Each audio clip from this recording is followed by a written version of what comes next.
Right, Ben, obviously you would have seen that statement last night from Darren McAntony and Marcus Evans. Just first and foremost, what are your thoughts on it?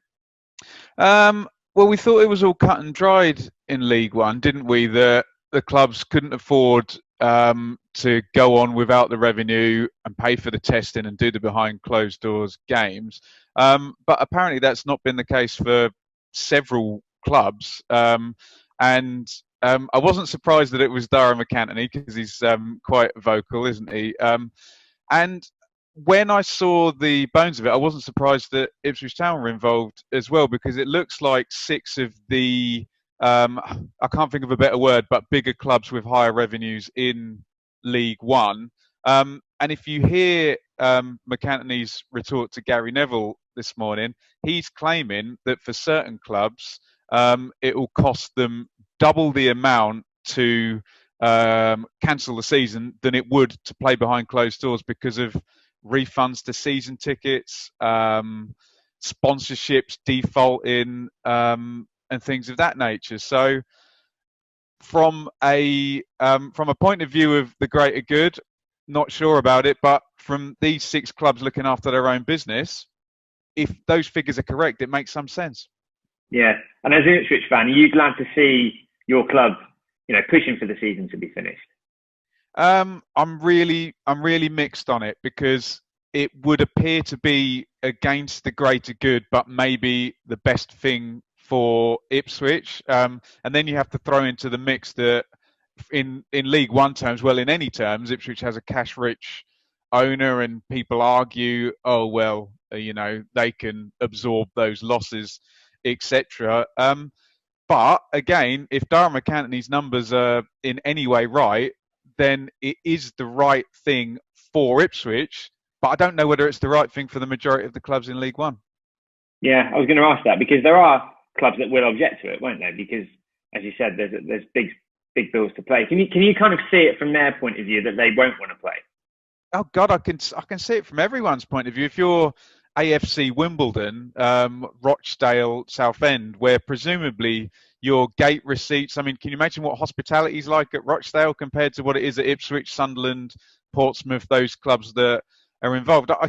And this is the whole problem that football's got at the moment, is that everybody's vested interests as you go up and down the hierarchy and the pyramid are just completely different. So I can see it from both point of views, but history has told us when people with money are in a battle with people without money, the people with money tend to win. Yeah. Do you have, this is a tough question, but do you have a gut feeling about what you think will happen? Will these six clubs be strong enough to make the EFL, push ahead with the season being completed? Money talks. The sporting integrity argument will always hold water, won't it? Because, you can always come back to the fact of it is fairer, in very broad terms. It is fairer to finish the league than not. Is it fair in response to that to put 8 or 9 clubs at grave financial risk?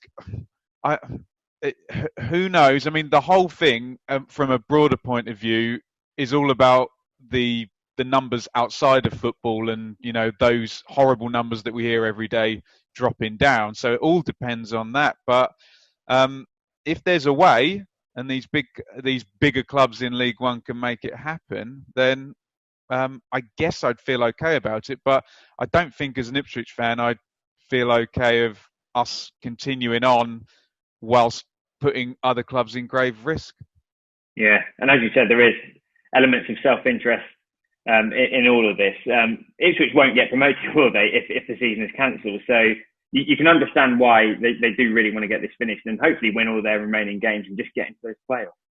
And self-interest works both ways, doesn't it? Like you said, self-interest for AFC Wimbledon is not going bust. Self-interest for Ipswich is, and you look at it, and yes, Ipswich have been very poor for the majority of the last 7 defeats in 9, wasn't it?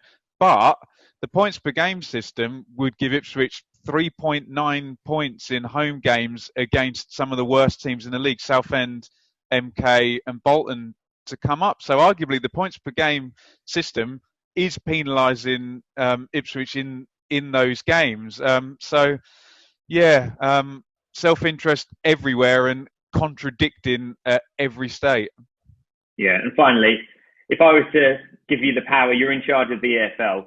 What would you do? What would be your personal preference for finishing this season?